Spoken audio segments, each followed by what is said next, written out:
Hello, hello, hello. Hi, it is Monday. I hope that your weekends were awesome. We're going to get started with a reading passage from Readworks, like we did last week. The title of our story today is From PB&J to Sushi Burritos.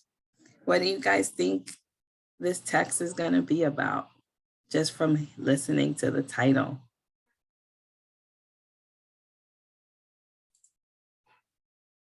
Yeah, I hope you're not hungry. Let's try and get through this.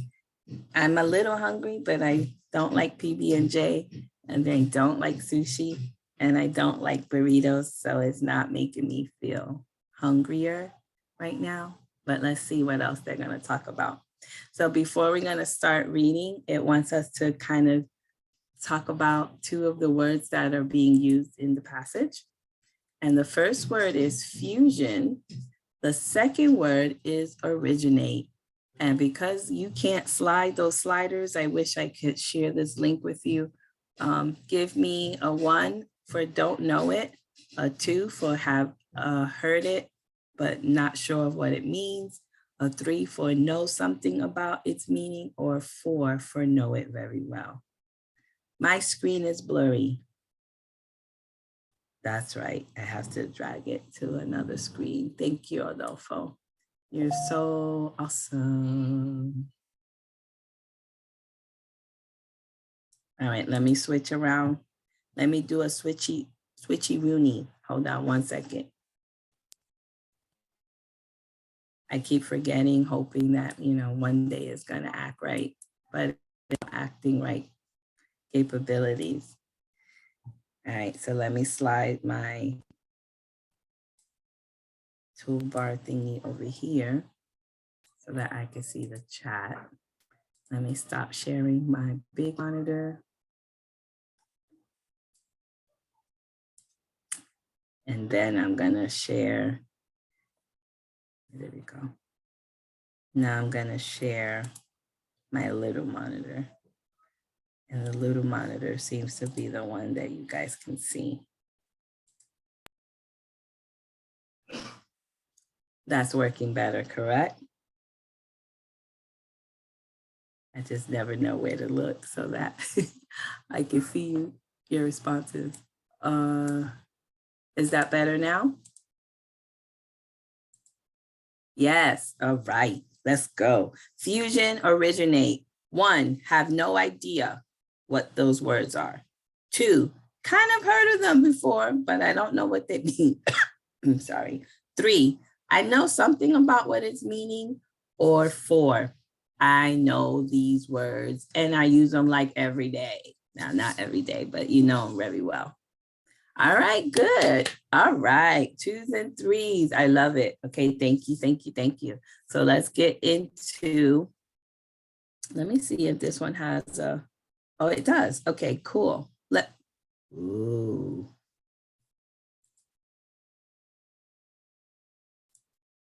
My little monitor don't have no act right today either. Hold on 1 second. Okay, this one has that word matcher for the 2 words. So fusion and originate. From what you got 2s and 3s up there, so you kind of know a little bit. Let's see what synonyms, words that have a similar meaning, might mean. We have the word arise, develop, unity, grow, combination. What do you think the word arise goes to? Fusion or originate?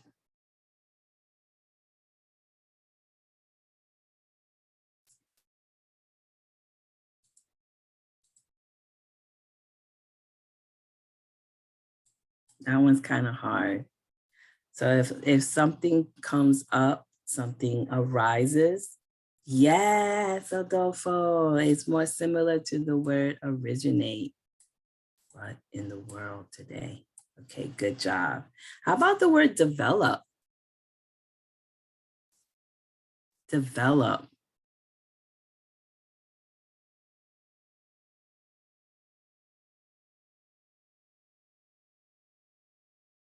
Yeah.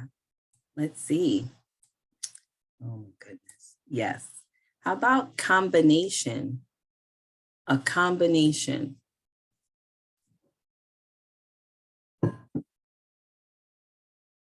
Yes.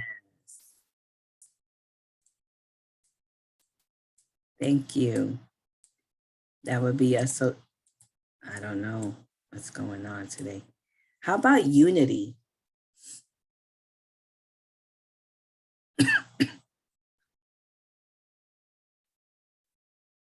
Something's united.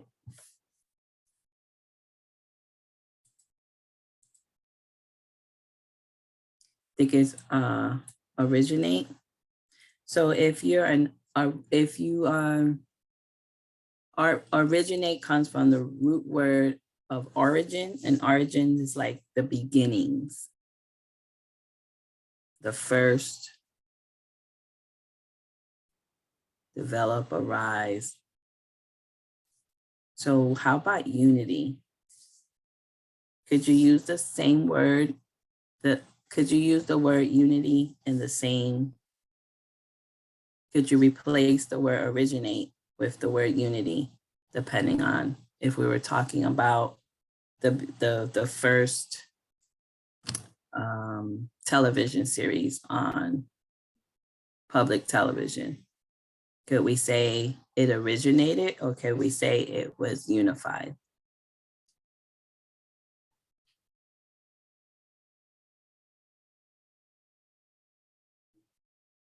So if fusion is a combination of things, I would think unity is a combination, like the United States is a whole bunch of states that are joined together.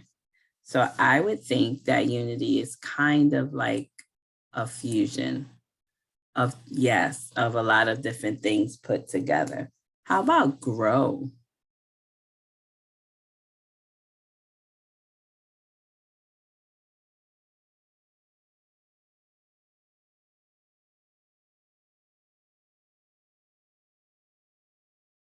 Think it would be part of fusion? Um, that's tricky because I just used the example of United States and the making the states come together as one country made it grow. But I think it would still originate, meaning the beginnings. So in your beginning stages, you're developing and you're growing. When you're originating an idea, it's in the developing stage, it's growing.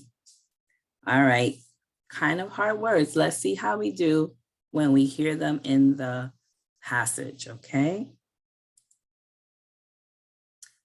All right, look at that picture. Peanut butter and jelly. Still not making me too hungry. The caption is a little text. It's italicized. That means the font is slanted. Sometimes those are clues of a question that's going to be asked after you read the question, after you read the passage, because it has a different font.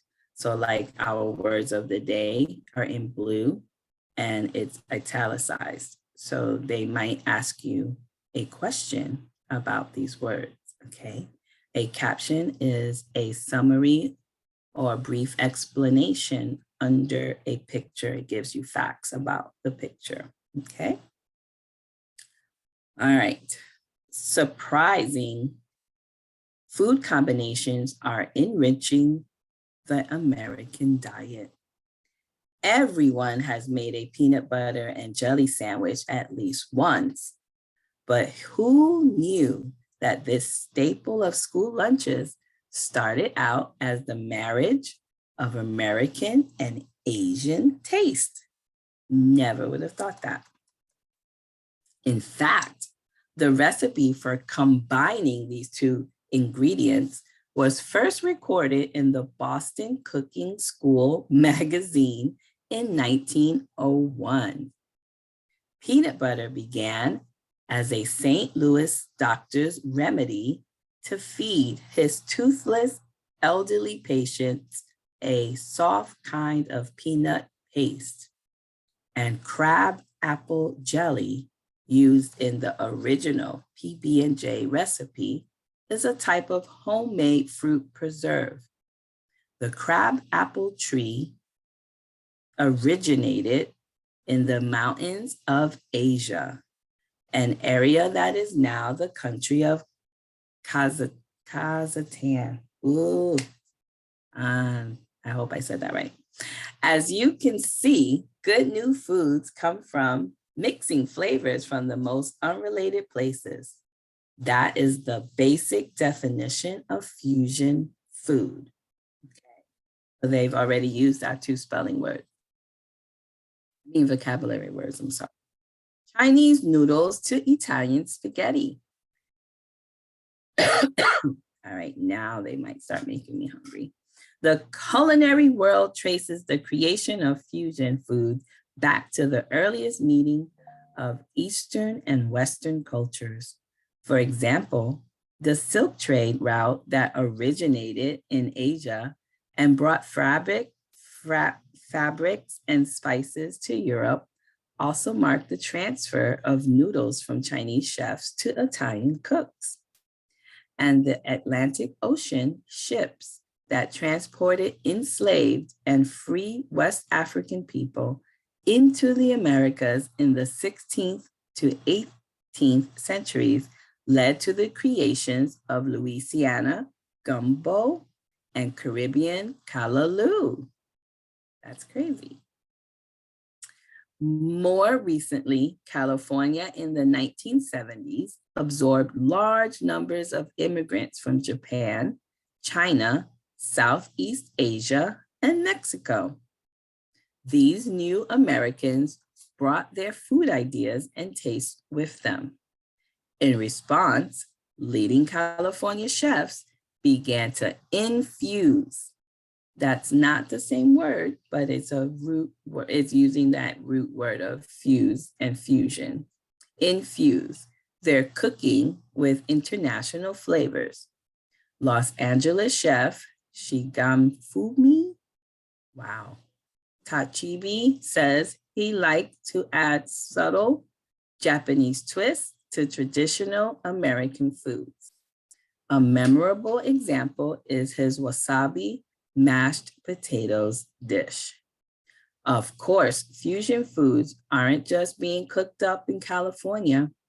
One of famed U.S. East Coast chef Jean George, what in the world today? That's why I didn't have a read aloud feature. And you could do this when you're reading. You could just say Jean George V, because the pronunciation doesn't take away from the comprehension of the package. So you can keep going. Signature creations is chicken with licorice. Oh, I don't think I would like that. The licorice plant traveled from Asia to the Middle East to Southern Europe before arriving in a slightly different form in American candy stores, and eventually in this chicken dish. Licorice is a complex path to fusion. But if you think that throwing together wildly different flavors to create new taste sounds easy, think again. Professional chefs study traditional cooking techniques for years and travel to cities all around the world to find different spices and vegetables. Then they spend an equal amount of time experimenting with new plate combinations. Dishes must be prepared well and taste right. The process requires many trips to farmers markets and days and nights of cooking over hot stoves. Fusion food still mostly refers to East meets West cooking. Nowadays, it includes Bombay fusion cooking, such as Indian lasagna and chicken tikka, or curried spaghetti and meatballs. It also encompasses those Japanese fusion phenoms, the ramen burger and sushi burrito. The goal is meals that blend the best of different cultures. Fusion foods often reflect the culture of the cook, local ingredients, and the chef's desire to bring your taste buds to a different place. So don't be afraid to order that unique fusion dish at your local restaurant. After all, as the PB&J shows, the most delicious foods can come from the most far-flung flavors. Oh my goodness, you guys sit in one of the food capitals of the country. I hear so much talk about Louisiana food, especially Cajun food. So you guys probably know half of the stuff they're talking about in this article, and I do not have a clue. And I would have to look those up to see what they look like. All right. Number 1, when does the culinary world trace fusion foods back to? A, the invention of global airplane travel. B, the earliest meeting of Eastern and Western cultures. C, the construction of railroads across the United States. Or D, the first United Nations meeting between countries. What do you guys think?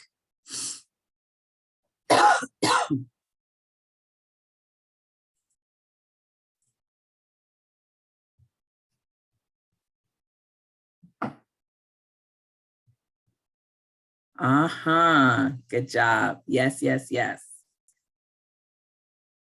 You know what? I remember it doesn't let me show you guys the answer. It's saying I have to, yeah, which I told it to send me an email and I never got it. All right. Yes, it is B though. The earliest meeting of Western and Eastern cultures. Yes. What is described in the section Chinese noodles to Italian spaghetti?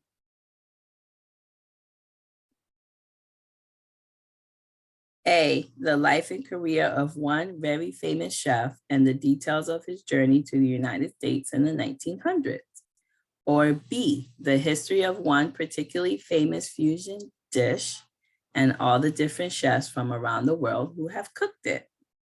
Or C, the popularity of one specific spice in West Africa and the different people who brought that spice to the United States.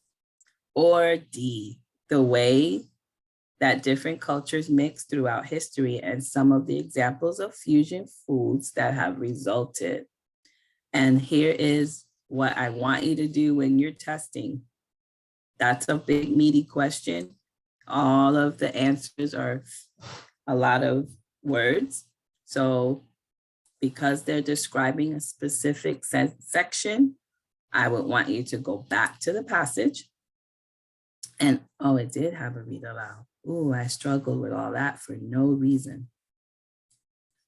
All right.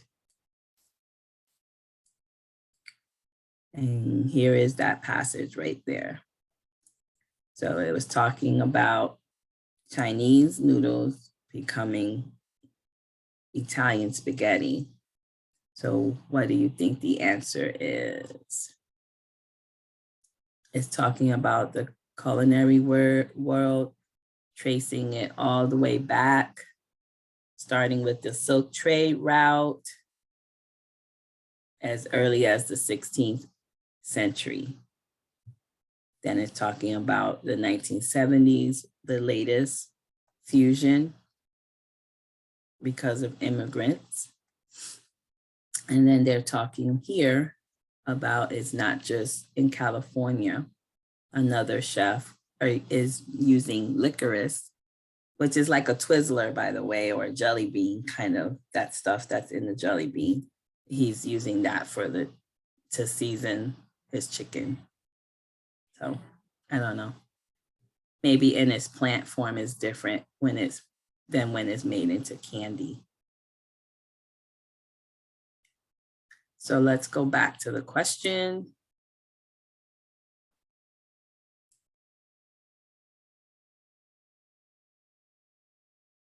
What is that passage, that section mostly talking about? The life and career of one famous Chinese chef, the history of one particularly famous dish, the popularity of one specific spice, or all the ways that different cultures have mixed throughout history. Yes, yes, that's right. D. Good, good, good, good, good. All right, let me go a little faster so we can get done with this lesson and move on to your quizzes. All right, read the following sentences from the passage. More recently, California in the 1970s absorbed large numbers of immigrants from Japan, China, Southeast Asia, and Mexico. These new Americans brought their food ideas and tastes with them. In response, leading California chefs began to infuse their cooking with international flavors. How can you conclude? What can you conclude based on this information? So this is an implicit. You're not going to really find the answer in the passage. It wants you to take a guess of what you think from what you've read. What would you conclude? A, the presence of different ethnic groups in California influenced the development of food there. B, Japanese food received more attention than Chinese food at first in California, but now that trend was reversed. C, some states are more likely to produce chefs that want to create fusion food, such as Oregon, Washington, and California. Or D, one of California's main agricultural exports is almonds, which are used to make products such as almond milk. We could definitely wipe off D. It didn't talk about almond at all in the whole story.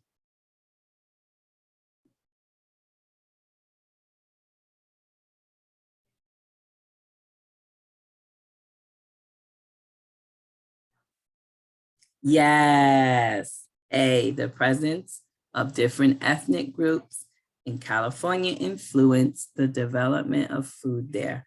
I don't know if it's in Louisiana, but here in Arizona, there are a lot of little restaurants that are called Asian fusion, and they're mixing like a Mexican and Asian food styles there. I don't like Mexican, it's too hot and spicy. So, but it seems to be a trend that's popping up. I see more and more restaurants popping up that say Asian fusion. All right, read these sentences from the text. But if you think that throwing together wildly different flavors to create new tastes sounds easy, think again. Professional chefs study traditional cooking techniques for years and travel to cities all around the world to find different spices and vegetables. How would chefs approach creating a fusion dish? What in the world? I cannot read today. According to the author of the text. A, they must spend only 1 month thinking about their new dish because any longer would be frustrating. B, they should only talk to people from their own country when they are trying to create a fusion dish across cultures. C, they must lock themselves in a library and read everything they can about a culture, but there is no need to actually visit the culture. Or D, they must learn about the culture that they are taking inspiration from to respectfully create a dish that blends cultural influences. Another technique when taking reading tests is to just automatically cross out the ones that make no sense. And there's at least 2 that make no sense.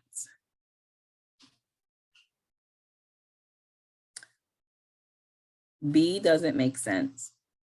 They can't talk to people. A chef in Italy can't make an Asian dish by talking to people in Italy. He needs to find out about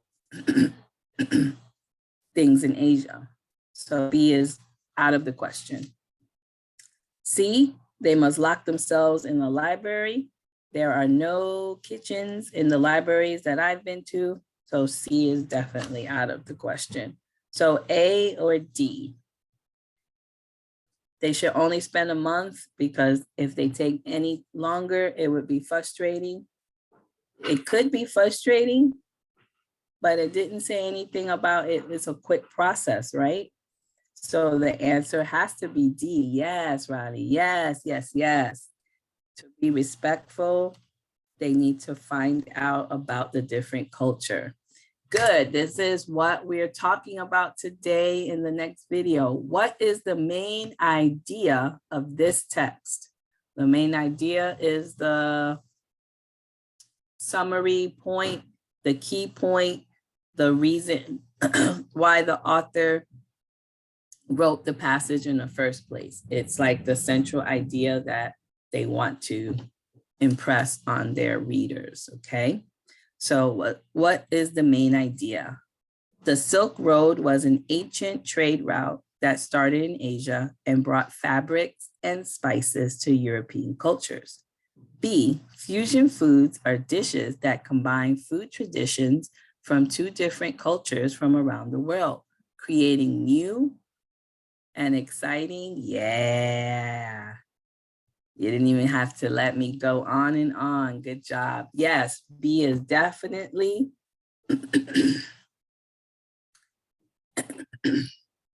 B is definitely the answer.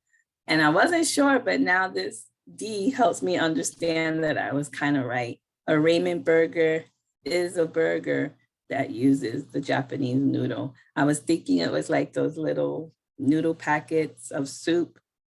A ramen noodle, that's what I thought it was. But I am right. And they put it on an American hamburger. I don't know about that, guys. All right. I'm a very plain Jane. Just, I don't know. I'm not too creative and about my food. All right, awesome sauce. So we are going to transition really quickly. Watch this BrainPop main idea, and then you're gonna do your quizzes because that's like your attendance and my data that I give to your EBR teachers, showing that you're making progress on reading comprehension goals, okay? Oh, I'm sorry if it goes over a little bit today, but make sure you get that quizzes done for me so that I can forward the score to your teachers in Louisiana. All right, here's the movie.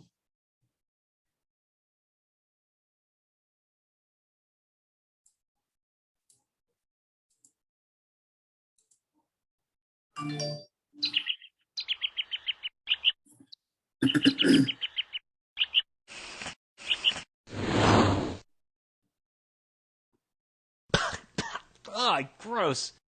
I wish other people would ride their bikes instead of always using cars.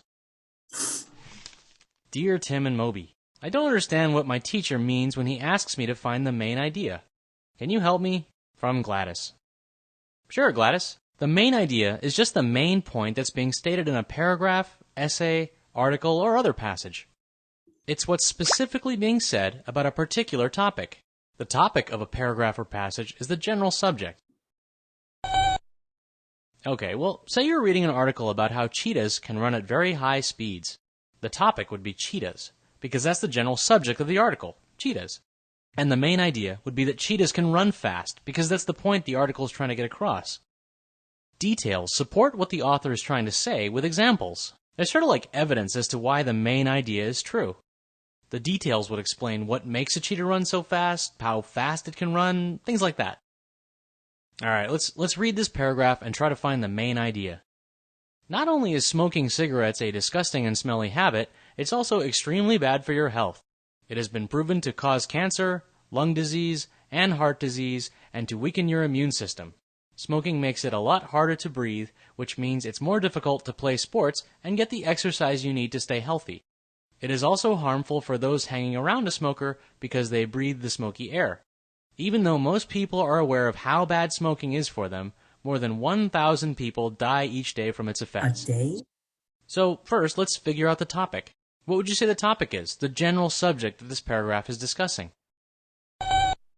That's right, the topic is smoking, specifically cigarette smoking. Now, let's try to find the main idea. To find the main idea, ask yourself, what point is the writer trying to make?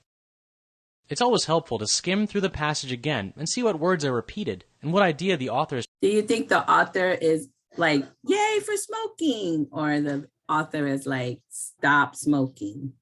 What do you think, he's for or against smoking, the way he wrote this article or paragraph? Against, absolutely. Good job. Is trying to stress or get across. What do you think the main idea is, Moby? Well, the writer is saying that smoking is gross, but more specifically that smoking is bad for your health. You can tell this from the details in the paragraph. That smoking causes cancer and heart and lung disease, that it makes you sick, and that it makes it hard to breathe. Sometimes the main idea will be at the start of a paragraph or article. In the passage we just read, the writer pretty much stated the main idea in the first sentence. But the main idea can be stated anywhere in a piece of text.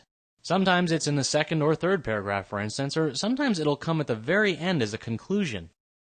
It's not always that clear, though, and sometimes you have to do a little more work to figure it out. One important thing to remember is that sometimes you're going to have to reread the passage and go back to it a few times to get a good sense of what's being discussed. Let's look at the newspaper article that Moby was reading earlier. When we can, it's important to carpool, use public transportation like buses and trains, ride a bike, or walk instead of driving a car. These things release fewer dangerous toxins into the air. You may not realize it, but air pollution is becoming a bigger problem every day. It is terribly damaging to the environment and the air we breathe. For this reason, we should try to cut back on harmful emissions. One of the best ways to reduce pollution is to use methods of transportation that are less harmful to the environment.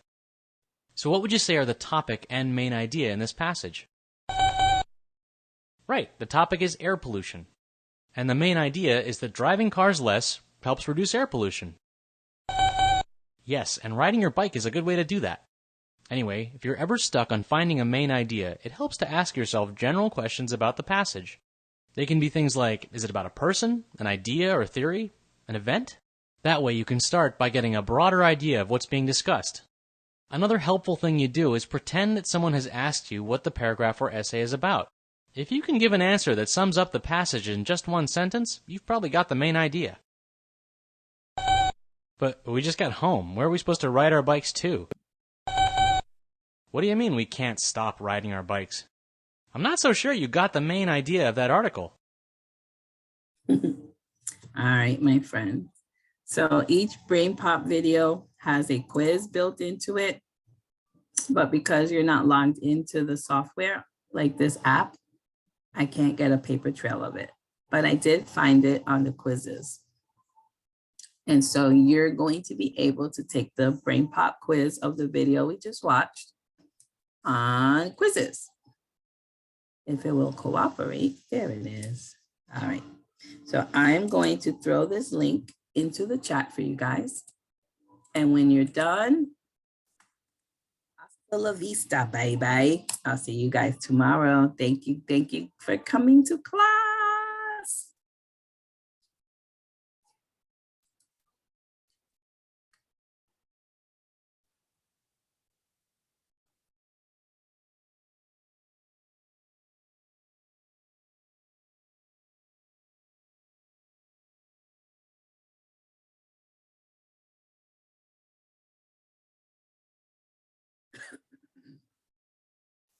All right, let me stop recording and turn my mic off too.